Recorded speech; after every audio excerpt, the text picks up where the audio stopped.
Espero que você esteja bem. Nesse vídeo eu quero iniciar fazendo a seguinte pergunta para você, assim como eu fiz no vídeo anterior. Você sabe qual a diferença entre anomia, heteronomia e autonomia? Possivelmente você já deve ter ouvido falar em pelo menos um desses elementos. Talvez autonomia, né? Alguém é autônomo ou alguém usou de autonomia, enfim. Mas afinal, o que cada um significa? Vamos tentar compreendê-lo? Primeiramente, eu quero deixar claro que eu não quero falar desses três elementos à luz da compreensão de Jean Piaget, que foi o psicólogo suíço que fez uma abordagem sobre esses três elementos, tratando do desenvolvimento infantil em suas diferentes etapas, em suas diferentes fases. Eu quero me ater e falar sobre isso à luz do pensamento daquele que foi o primeiro sociólogo, chamado Émile Durkheim. E ele vai tratar dessa questão com muita ênfase, falando inclusive acerca do comportamento humano e como ele se dá. Primeiramente, vamos tentar conceituar o que significa, mostrando o que significa anomia. Para Émile Durkheim, o sociólogo, ele dizia que a anomia é a ausência de regras sociais e a consequência disso numa somatória de desordens. Para ele, a heteronomia, por sua vez, se baseia na obediência cega a normas, a princípios, a valores que muitas vezes são impostos sem exatamente serem questionados, sem serem submetidos a qualquer processo de questionamento.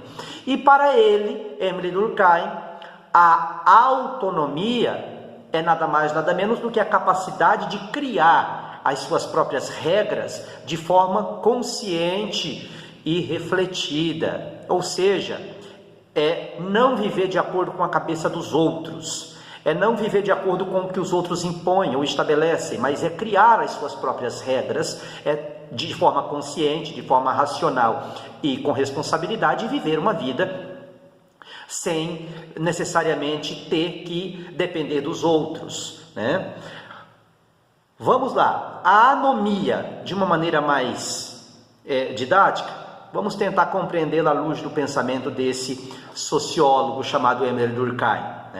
Para ele, a anomia é um estado social que pode ser tido como ausência de regras, como ausência de normas, valores claros, resultando muitas vezes numa verdadeira desintegração social.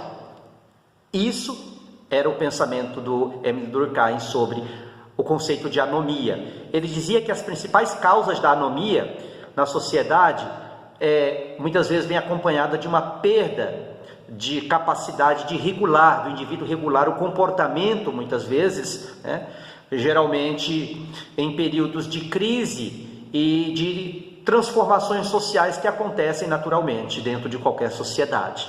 E as consequências dessa fase, desse processo de anomia, é justamente enfrentar uma desarmonia entre os indivíduos, e a coletividade, muitas vezes fazendo com que haja aí uma consequência, uma somatória de consequências voltadas a problemas de ordem social, como o aumento, por exemplo, do suicídio, do qual Émile Durkheim chama de suicídio anômico. Então, para ele, a anomia baseava-se exatamente nisso. A heteronomia, por sua vez, para Durkheim, é a obediência a regras, como eu disse, a normas que são impostas, às vezes, de fora, sem que o indivíduo tenha condição de questioná-las. Ele simplesmente, de uma maneira natural, abraça essas regras, essas normas que alguém impõe, esse indivíduo acata essas normas e vive de acordo com elas. Eu não quero saber o porquê, quem as estabeleceu, eu só sei que eu quero aplicá-las no meu dia a dia, aplicá-las na minha forma de viver a vida, Características dessa questão da heteronomia, né? Para Durkheim, a pessoa ela age de acordo com a moral, com a tradição e às vezes com as leis estabelecidas por uma autoridade externa. Eles dão exemplo até mesmo da própria igreja ou o próprio Estado propriamente dito. Pode chegar a estabelecer regras, é uma característica desse processo, dessa fase, né?